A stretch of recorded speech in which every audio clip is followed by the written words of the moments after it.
오늘은 여러분들에게 책 한 권을 소개해드리면서 굉장히 중요한 이야기를 하나 해드리도록 하겠습니다. 오늘 제가 썸네일에 뭐라고 적었죠? 70 이후에 일을 하지 않으면, 일을 하면이 아니라 일을 하지 않으면 비참해질 수 있습니다. 문장이 잘못되지 않았나요? 반대되는 거 아닌가요? 70 이후에 일을 하면 뭔가 비참해지는 거 아닌가요? 왜냐면은 일이 고된 분들이 너무 많은데 특히 나이가 또 들어서 뭔가 일을 하려면 더 힘들잖아요. 그래서 뭔가 이렇게 좀 비참한 게 늙어서도 정말로 나이를 많이 먹어서도 돈이 없어서 일을 하면은 뭔가 그거에 대해서 비참하다고 생각하신 분들이 많으셨을 텐데 오늘 얘기를 좀 들어보시면은 70 이후에 일을 한다는 거는 이런 의미구나 라고 완전 좀 새롭게 깨닫게 되실 거예요. 굉장히 중요한 얘기입니다. 끝까지 들어보시면 굉장히 좋을 것 같습니다. 그래서 오늘 소개해드릴 책은 치매에 관한 새로운 생각, 로크미디어 책입니다. 저희 이제 고객사죠. 저희가 마케팅 대행을 하고 있는 고객사 책인데 저는 여러분 이게 돈 받고 저희가 마케팅을 하는 거지만 저는 늘 솔직하게 말합니다. 마케팅을 하기 때문에 우리 출판사 책이기 때문에 무조건 읽어보십시오. 그런 얘기 안 합니다. 그러니까 이 책은 어떤 분들은 꼭 읽어보셨으면 좋겠습니다. 너무 책이 좋으면 이 책은 필독서입니다. 모두가 읽어보십시오. 이렇게 얘기하지 저는 웬만하면 책을 강력하게 추천하지 않아요. 왜냐하면 제가 책을 워낙 많이 추천하기 때문에 진짜 필독서는 필독서, 조건부 필독서는 조건부 필독서라고 딱 찍어서 얘기합니다. 이 책은 고 작가님이 로크미디어 있을 때 판권을 산 책이고 저희 이제 고객사 책이지만 저는 이 책을 모두에게 추천하진 않습니다. 그럼 이제 그런 분들 관심 있으실 거 아니에요? 난 치매에 대해 관심이 있고 그거에 대해서 좀 치매를 극복하고 싶고 예방하고 싶고 치매에 대해서 잘 알고 싶어. 그런 분들한테도 강력하게 추천하지 않습니다. 왜? 그런 내용이 생각보다 없어요. 없습니다. 그럼 이 책은 어떤 책이에요? 치매에 관한 새로운 생각. 이 책은 쉽게 말하면 뭐냐면은 이 작가님이 티아 파월 작가님인데 이분이 의사 선생님이에요. 정신과 전문이고 스펙이 넘사벽입니다. 하버드에서 공부하시고 의대는 예일을 나오셨어요. 그러니까 스펙이 끝판왕이에요. 본인이 굉장히 똑똑한 분인데 본인이 의사이면서 본인 엄마가 치매를 겪습니다. 당사자예요. 본인이 이제 치매 가족의 당사자인데 본인은 일반인이 아니죠. 의사죠. 자기가 그 상황을 겪으면서 치매라는 병이 사실 현재 이런 상황인데 사람들이 알고 있는 게 없구나. 특히 치매를 겪는다는 것이 무엇인지 제대로 생각한 사람이 없구나. 그래서 치매의 역사도 나오고요. 그다음에 이제 치매 연구가 어떻게 이제 진행됐고 어떻게 실패했는지가 나오고요. 그러면서 이제 후반부, 중반부 넘어가면 후반부는 치매 가족이 어떻게 이거를 대처해야 되는지에 관한 이야기가 나옵니다. 그래서 그런 거에 관심 있는 분들은 읽어보시면 도움이 되겠죠. 그래서 이게 제가 이제 머릿말 하나 읽어드리면은 이분이 의사예요. 나는 증상이 치매 증상이 나타나면 알아볼 수 있고 해마가 굉장히 중요하죠. 해마에 관해서도 잘 아니까 치매를 어느 정도 안다고 생각했었다. 본인이 스펙 끝판왕이고 전문가니까. 하지만 의사임에도 내 어머니가 치매에 걸리면은 어떻게 해야 하는지 아무런 대비도 되어 있지 않았다. 선택 가능한 방법이라곤 제시된 것들을 선택 가능한 방법이라고 제시된 것들은 이해할 수가 없었다. 병이 진행되는 단계별로 엄마가 어떻게 관리를 받아야 하는지 형제들과 함께 처음부터 새로 배워야 했다. 엄마를 돌보면서 끔찍한 잘못을 저지른 적은 없지만 분명 실수는 있었다. 선택은 어려웠고 그 선택이 어떤 결과로 이어질지 예측할 수 없었다. 누가? 의사가. 스펙 끝판왕인 의사가 가장 사랑하는 자신의 엄마가 치매에 걸렸을 때 거기에 어떻게 해야 될지 너무 당황스럽고 그러니까 치명적인 실수는 하진 않았지만 실수도 많았다라고 고백을 한 거예요. 그래서 이 책을 보면은 이제 오해를 방지하면 안 되니까 제가 그대로 책에 나온 내용을 읽어드릴게요. 어디냐면은 203쪽으로 가서 이게 제가 읽어보니까 좀 뭐랄까 전 치매에 관해서 좀 알거든요. 좀 알츠하이머 종말도 읽어봤고 근데 좀 이거를 이렇게 또 이간점으로 읽어보니까 또 슬프더라고요. 하나 읽어드리면은 미국에서는 우리나라도 이게 크게 다르지가 않아요, 여러분. 미국에서는 매일 베이비붐 세대에 해당하는 인구 10만 명이 65세가 된다. 잘 들어보세요. 뭐냐면은 매일 10만 명이 생일을 이제 통과하면서 65세가 된다는 거예요. 고령 인구가 된다는 거죠. 병리학적인 알츠하이머 병의 원인은 증상이 나타난 시점보다 수년 전에 시작되므로 병을 예방하려면 50대 또는 60대에 들어선 환자가 대상이 되어야 한다. 경우에 따라 그보다 더 일찍 병이 시작될 수도 있다. 베이비붐 세대 중에서 가장 나이가 젊은 사람들도 알츠하이머 병을 예방할 수 있도록 도울 수 있는 시간이 점점 줄어들고 있다. 예방법이 나온다면 향후 다른 사람들이 도움을 받을 수 있겠지만 지금 뭐 저 같은 40대는 운이 좋으면은 예방법이 나올 수도 있겠죠. 예방법이 나온다면 다른 향후 사람들은 도움을 받을 수 있겠지만 지금 현재 50세 이상인 수백만 명의 치매를 예방할 수 있는 방법은 없다. 지금 50대 분들 있잖아요. 왜냐면 여러분 임상을 시작해서 이게 뭐 3상까지 가서 이제 확정돼서 정부에서 인정하는데 십몇 년이 걸리거든요. 그러니까 지금부터 사실 예방을 시작을 해야 되고 뭐 그 치료가 준비가 돼야 되는데 지금 50세 이상의 수백만 명의 치매를 예방할 수 있는 방법은 없다라고 누가 단정적으로 말한 거예요? 의사가 말한 거예요. 그래서 이게 그 알츠하이머를 이겨내기 위한 연구들이 어떻게 진행됐었고 돈을 얼마나 쏟았었고 어떻게 실패했는지 너무 가슴 아픈 얘기지만 99.8%가 실패했나? 심지어 성공한 것도 부작용이 너무 많아요. 노력을 하지 않은 것은 아니지만 승리보다 실패한 결과가 압도적으로 많다. 그러니까 그렇기 때문에 치매에 관한 새로운 생각이 뭐냐면은 치매를 어떻게 극복하고 나을 게 아니라 이걸 어떻게 우리가 안고 살아갈 건가에 관한 이야기예요. 그런 이야기입니다. 그러면서 이게 이제 또 의사 선생님이니까 되게 객관적으로 얘기를 많이 해주시거든요. 예를 들면 이제 그런 책도 많죠. 치매 정복법, 뭐 알츠하이머 종말 이런 거에서 알츠하이머 얘기 나도 이렇게 하면 좋아집니다 이런 것도 있는데 이분은 왜 이 얘기를 보면서 제가 좀 생각을 많이 했냐면은 이분은 그걸 직접 연구하는 의사가 아니라서 뭐 분명히 다른 분들은 이렇게 하면 치매가 좋아집니다 말하는 책들도 많아요. 분명히 있을 겁니다. 근데 어때요? 제가 다 읽은 건 아니기 때문에 뭐 심지어 알츠하이머가 이렇게 시작이 됐을 때 그 진행 속도를 느리게 하는 방법이 있습니다 라고 100% 확신하는 책도 어딘가 있을 거예요. 제가 모든 책을 다 읽어본 건 아니기 때문에. 근데 이분은 자기가 의사 선생님으로서 자기가 부모님의 치매를 직접 가족으로서 겪으면서 냉정하게 말하는 거예요. 사실상 힘들다. 치매는 고칠 수도 없고 예방도 불가능하다. 그냥 좀 이렇게 늦추는, 그러니까 치매가 한번 시작되면 진행 속도를 늦추는 방향은 좀 얘기가 나와요. 그거 오늘 읽어드릴 거거든요. 근데 사실상 불가능하다라고 이야기를 해주는 거고, 요게 이제 뭐라고 나오냐면은 그 얘기도 나와요. 이제 미국은 전혀 대비가 되지 않았다. 전 세계 최강 선진국이. 우리나라는 어떻게 했어요? 마찬가지입니다. 그러니까 제가 이 책 말고 지금 따르게 읽고 있는 책이 죽음의 역사라는 책인데, 그러니까 우리 인류의 죽음에 대한 역사예요. 인류가 죽음이 어떻게 그러니까 어떤 게 죽음의 지배적이었고 어떻게 나아졌고 지금 우리가 어떤 단계에 있고. 근데 거시적으로 보면 여러분 우리가 이런 고령화 사대로 호모사피엔스가 처음 겪어보고 있어요. 그러니까 지금 앞으로 겪을 일들은 우리 인류 역사에 기존에 전혀 없었던 일입니다. 어떤 일? 우리는 이제 전 세계적으로 진짜 고령화 사회를 겪기 시작하고 있어요. 왜냐면은 옛날에 이렇게 나이 많은 사람들이 많지가 않았거든요. 평균 수명, 기대 수명 보면 굉장히 낮았거든요. 우리나라도 기대 수명이 80, 82 이렇단 말이에요. 그거는 이제 평균이거든요. 그래서 중간에 60에 병으로 돌아가신 분들, 사고로 돌아가신 분들 하면은 그건 평균이지 80까지 산다는 게 아니라 실제로 80, 90으로 사시는 분들 숫자가 절대적 숫자가 굉장히 많다는 거예요. 여러분 미국 경우, 우리나라 경우는 여기 안 나왔으니까 모르는데 미국 경우 80대가 넘어가면은 30% 이상이 치매에 걸린다고 합니다. 굉장히 무서워요. 제가 좀 정확하게 통계는 다시 봐야 되는데 미국에서 지금 이제 그 의료 비용으로 국가적 차원에서 가장 많이 들어가는 게 치매예요, 치매. 아마 그러니까 제가 읽은 거, 제가 만약에 기억이 틀렸다면 여러분이 좀 정정해 주세요. 그러니까 암을 다 합친 게 미국에서 치매랑 지금 똑같다라는 걸 제가 데이터를 봤던 것 같아요.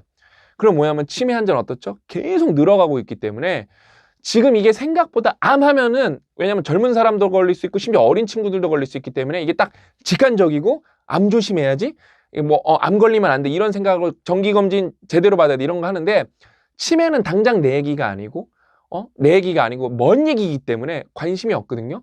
근데 이게 진짜 고령화 사회의 가장 큰 핵폭탄이라고 제가 계속 말하고 있는 거거든요. 그래서 좀 관련해서 책도 좀 이런 책은 여러분들한테는 강력하게 추천하지는 않지만 저는 여러분들한테 뭔가를 정리해서 전달해 드리는 입장으로서 제가 총대 맨 사람으로 저를 스스로 생각하고 저는 리더라고 생각하거든요. 그러면 저는 읽어야죠. 그러면서 여러분들이랑 이런 얘기를 자꾸 공론화하고 우리가 어떻게 행복하게 살아갈 것인가에 대한 솔루션을 자꾸 제시해야죠.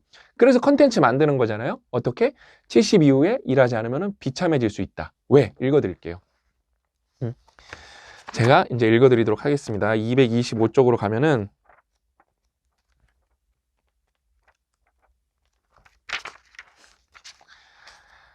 아밀로이드의 축적과 실제로 나타나는 증상 사이에 나타나는 이 괴리에 관해서는 컬럼비아 대학교 인지신경과학연구소의 책임자인 야코프 스턴의 견해가 가장 널리 받아들여지고 있다. 그러니까 이게 원래 이제 치매에서 이거 없애면은 이렇게 우리가 치매 환자들 뇌를 해부해 보면은 검은 점, 이게 베타 아밀로이드, 아밀로이드 베타인가 아무튼 이 아밀로이드 반점들이 있어서 이게 치매를 일으키는구나 인과관계로 생각했었는데 그게 아니라는 게 사실상 밝혀지고 있다. 그 내용만도 한 30쪽 돼요. 그냥 그런 거 관심 없는 분들 사실 굉장히 재미없거든요. 저는 재미있게 읽었지만. 그러니까 뭐 왜냐면 나한테 당장 도움되는 얘기가 연구 실패한 얘기니까. 그렇죠? 그래서 읽어드리면은 키가 크고 많은 체형의 나이가 지긋한 스턴 교수는 큼직한 안경을 걸친 쾌활한 사람이다. 이게 되게 중요해요. 오늘 얘기 핵심입니다. 그는 인지 보유량, 가로하고 인지 비축분이라는 개념을 활용하여 왜 어떤 사람들은 아밀로이드 플라크가 다량 축적되는 현상을 비롯해 뇌에 커다란 병리학적 변화가 발생해도 그 영향을 받지 않고 인지 기능이 우수한 수준으로 보존되는지 설명했다. 그냥 이 아밀로이드만 없애면은 치매가 없어지는 줄 알았는데 어떤 사람은 엄청 많은데도 치매가 안 걸리는 거예요. 왜 그러냐? 그러니까 인지 보유량이 큰 사람들이거든요. 이 사람들이. 인지 보유량이 큰 사람의 뇌는 인지 보유량이 큰 사람의 뇌의 다양한 신경 네트워크와 그 밖의 다른 보상 기전을 활용하여 뇌의 손상도가 점점 높아져도 기능을 유지한다. 스턴이 밝힌 증거를 보면 가진 자와 못 가진 자의 인지 보유량에 차이가 있음을 알 수가 있다. 건강의 다른 영역에서와 마찬가지로 뇌 건강 역시 특권층이 특권을 노린다. 이건 중요하니까 제가 다시 한번 읽어드릴게요. 인지 보유량이 큰 사람은 우리 뇌의 다양한 신경 네트워크와 그 밖의 다른 보상 기전을 활용하여 뇌의 손상도가 점점 높아져도 기능을 유지한다. 그러니까 인지 보유량은 치매와 상관없이 뇌가 어디가 다쳐, 내가 기능이 어디가 안 돼, 다른 네트워크로 연결해서 그 부족한 부분을 커버한다는 거예요. 커버한다는 겁니다. 스턴이 밝힌 증거를 보면 가진 자와 못 가진 자의 인지 보유량의 차이가 있음을 알 수 있다. 건강의 다른 영역에서와 마찬가지로 뇌 건강 역시 특권층이 특권을 노린다. 이게 진짜 슬픈 사실이거든요. 그래서 제가 이거를 읽고 이 책은 강력하게 추천했지만 이 내용은 너무 중요해서 모두에게 알려드려야겠다 해서 제가 스터디온에 바로 올려드리는 건데, 그들 자신은 스스로 얻은 것이라고 말하겠지만 말이다. 그러니까 자기가 쟁취한 거라고 했지만 이게 환경적 요소가 크다는 거예요. 교육을 많이 받고 그 교육 덕분에 취직해서 일을 하면서 살면 증상이 나타나기 전에 뇌의 병리학적 변화를 이겨낼 수 있는 수준도 높아진다. 그러니까 공부 많이 하고 쉽게 말하면 뇌 많이 쓰는 건데, 교육하고 일을 많이 하면서 뇌를 계속 쓰면 어떻다? 인지 보유량이 크다는 거예요. 그래서 70대 멍 때리고 계시면 안 된다는 거예요. 왜? 다들 뭔가 유의자적하고 좀 쉬면서 이렇게 뭔가 편안한 삶을 꿈꾸시는데, 왜냐면 갑자기 일을 하다가 왜냐면 일을 할 때 머리를 써야 되잖아요. 심지어 몸 쓰는 것도 마찬가지입니다. 우리가 일을 하면 몸을 쓰거나 머리를 쓰거나 둘 다 쓰거나 아무튼 최소한 뭘 써야 되잖아요. 근데 쉬면은 안 쓸 확률이 높아지잖아요. 만약에 내가 독서 취미가 없고 운동 취미가 없으면 그런 거 안 할 확률이 높아지고 유튜브나 TV 보거나 아니면 멍 때릴 확률이 높아지잖아요. 그럼 어떻게 된다? 인지 보유량이 줄어든다는 거예요. 그럼 어떻게 된다? 치매 걸릴 확률이 당겨진다는 거예요. 예? 근데 이게 제가 이 책을 읽으면서 이 선생님이 보통은 이렇게 하고 여러분 인지 보유량 올리면 무조건 답입니다 하고 이렇게 결론을 내는데, 이런 책이 사실 굉장히 수준 높은 책이에요. 근데 왜냐면은 이 책을 읽으면서 좀 너무 이게 불편해.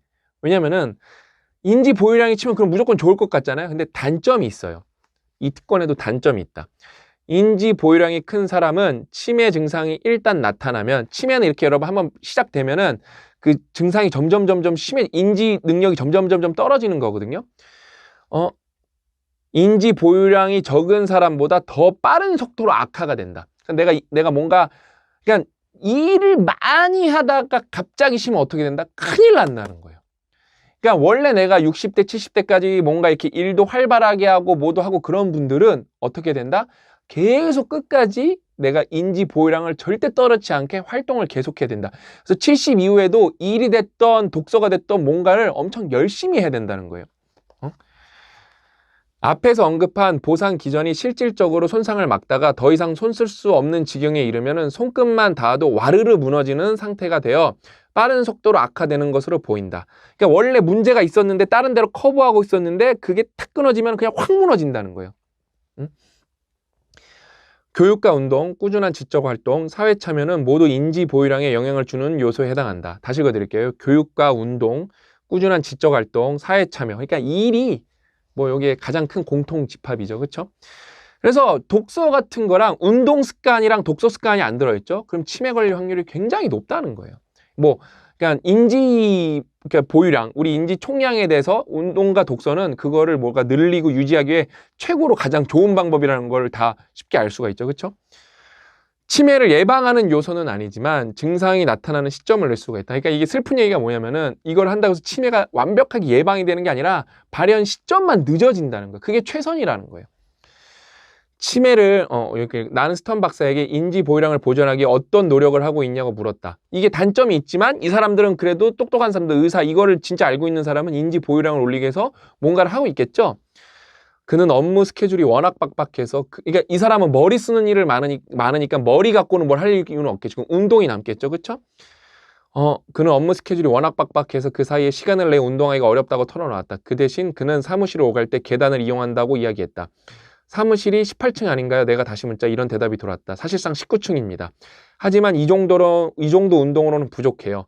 스턴 박사만큼 노력하기란 쉬운 일은 아니지만 그가 무엇을 강조하는지 명확히 알 수 있다. 인지 보유량.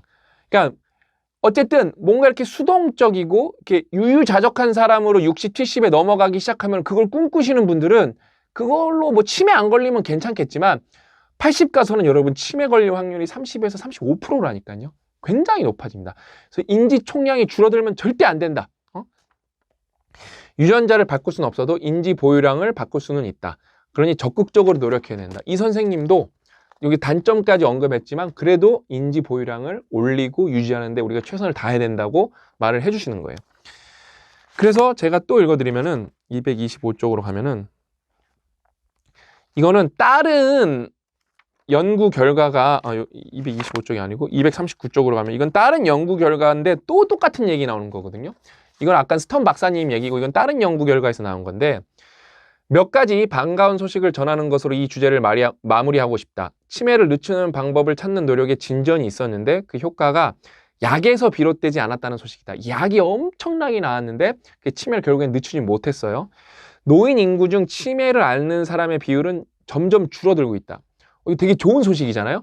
근데 이건 뭐냐면은 비율은 줄어들어도 노인의 절대적 숫자가 늘어나고 있기 때문에 치매 환자는 굉장히 빠른 속도로 늘어나고 있어요. 이에 관해 야페는 다음과 같이 견해를 밝혔다. 아까는 스턴 박사님이 보면 야페 박사님이에요. 지금까지 우리가 관찰한 몇 안 되는 긍정적인 일이고 공중보건의 측면에서 엄청난 일입니다. 대형 제약회사가 값비싼 약을 개발하거나 감도 아주 좋은 CT를 스캔을 받아라는 이야기가 아니에요. 의학이랑 상관이 없다는 거예요. 공공교육을 개선하거나 심혈관 질환을 치료하는 일과 같은 공중보건의 문제입니다. 운동하고 건강에 이로운 식생활을 유지하고 사회활동과 지적활동에 참여하는 것의 중요성을 강조하는 중요한 뉴스이기도 하다.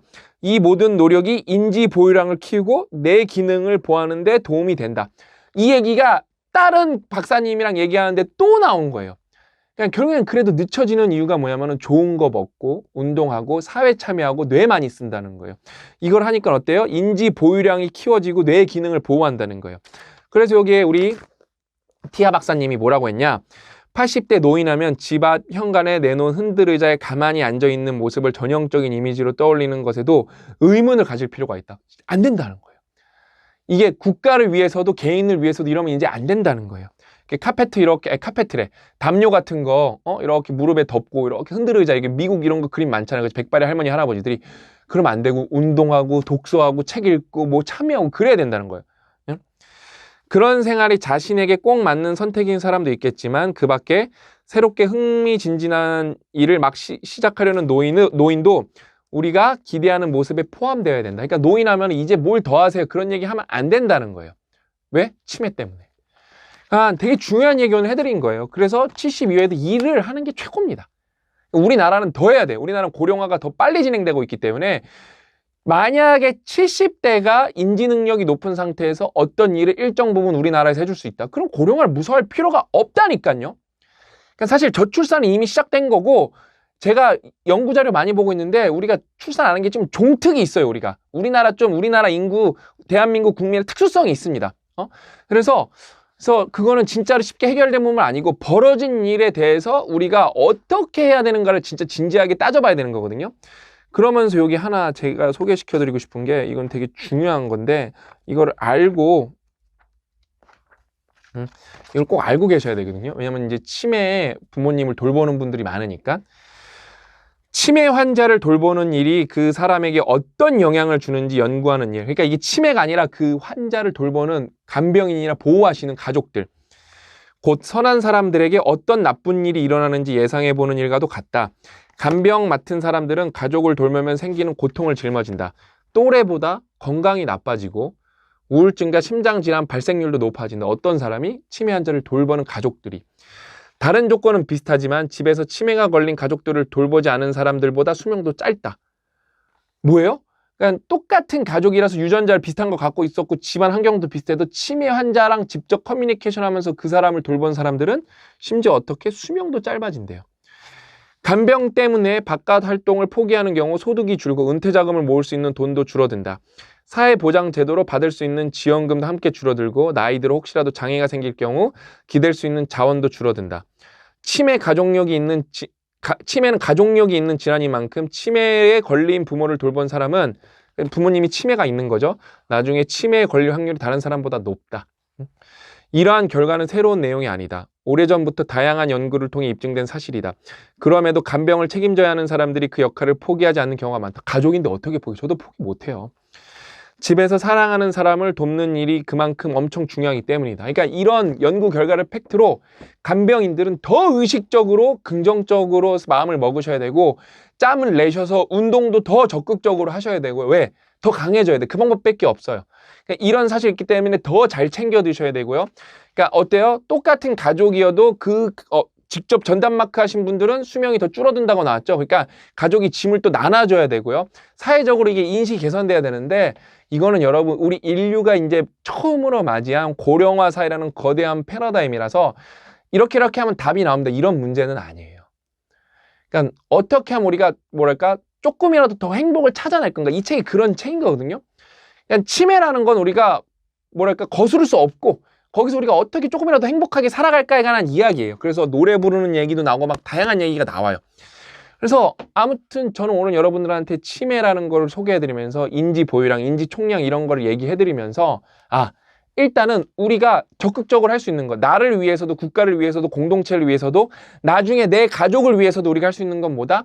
독서하고 운동 꾸준히 하고 그 다음에 일을 내가 오래 하겠다. 나는 빨리 이거 은퇴하고 놀아야지. 그러니까 유튜브에 그 키워드 많았잖아. 파이어. 그러면서 파이어가 여러분 사실 노는 게 아니라 자고 하고 싶은 일 하는 건데 나는 이제 파이어가 그렇게 좋은 키워드인가? 의문이 들기 시작했어요. 의문이 들기 시작했습니다. 사실 약간의 그러니까 스트레스만 이겨내면 약간의 긴장감 속에서 우리는 진사회성 동물이기 때문에 유대 자체가 우리 DNA 그 자체거든요. 관계 자체가 우리 DNA 그 자체예요. 근데 그런 게 우리가 20만 년 동안 우리 몸에 축적한 건데 그거를 거스를 수 있다. 그냥 혼자 살아가는 걸로 거스를 수 있다? 쉽지 않거든요. 그러니까 이 책은 뭐 말 그대로 치매에 관한 새로운 생각에 관한 이야기를 알려주는 책인데 저는 그 중에서도 오늘 좀 여러분들이 반드시 꼭 알았으면 하는 인지 보유량에 대해서 그러면서 이게 치매가 생각보다 극복이 쉽지가 않다. 그러면서 치매를 돌보는 가족들도 생각보다 치매 걸린 것만큼 힘들다. 그래서 우리가 이런 거를 알아가면서 우리 미래를 조금이라도 더 지금 미리미리 대비하자. 그러면서 관련 있는 분들을 읽어보시면 좋을 것 같고 뭐 이렇게 치매 병을 극복하는 법에 대해서 궁금한 분들은 추천하지 않는다라고 결론을 내릴 수 있을 것 같습니다. 저는 앞으로도 이렇게 조금 저는 읽어도 되지만 여러분들이 이제 또 시간이라는 게 한계가 있잖아요. 바쁘시잖아요. 일하고 그러니까 왜냐하면 어떤 책은 여러분 한쪽을 위해서 읽는 책도 읽고요. 그러니까 한쪽을 알기 위해서 읽는 책도 있고 한 줄을 위해서 읽는 책도 있고 책 내용은 별거 없는데 제목 때문에 읽는 책도 있고 그런 여러 가지 책이 있거든요. 저는 상대적으로 출판 업을 하고 있고 시간도 많으니까 관련해서는 정말로 여러분이 다 읽어야 될 거는 필독서 아니면은 뭐 30대가 다 읽어야 될 거는 30대 필독서 아니면 어떤 직군 아니면 엄마 아빠 특정 위치에 있는 분들이 읽어야 될 거는 그분 필독서라고 알려드리고 그냥 교양서적은 이 책은 뭐 이런 내용이니까 관심 있는 분들만 읽어보세요 이렇게라고 제가 계속 정리를 해드리도록 하겠습니다. 아셨죠? 오늘 이야기는 여기까지고 다음 시간에 또 알찬 내용으로 찾아뵙도록 하겠습니다. 또 만나요.